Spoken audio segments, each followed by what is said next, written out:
Hbar, okay. Lots of wicks, right on.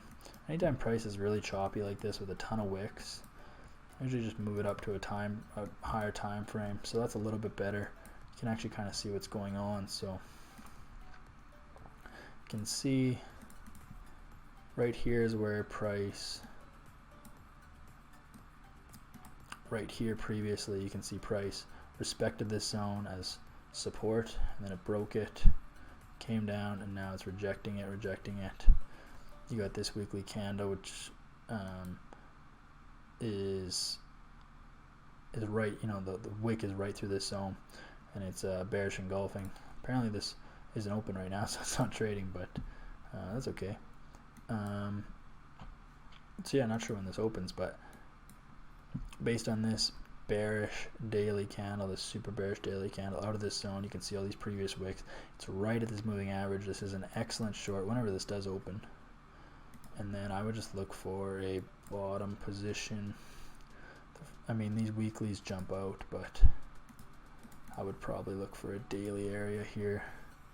Yeah, this works actually. So I mean, this zone you would try to catch, I mean, if you could, which I doubt it would probably do, but come back up to here, get back in at like the 1773 area, and then target down. But I mean, that's pretty unlikely.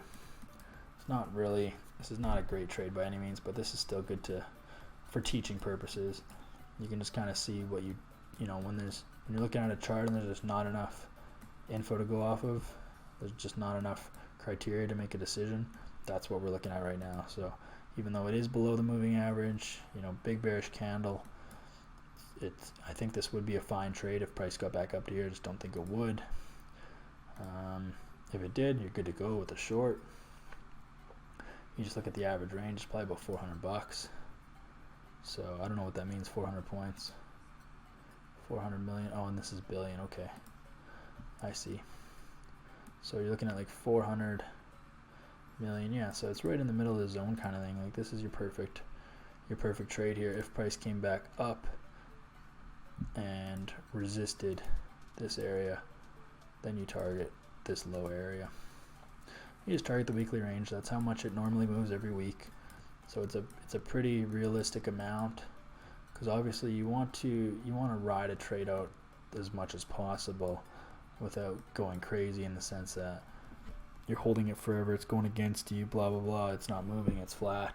You don't want to deal with that. But I mean, this is it usually does move this amount in a week. So if you're comfortable holding a trade for a week, this is a very fair trade. So that is Hbar.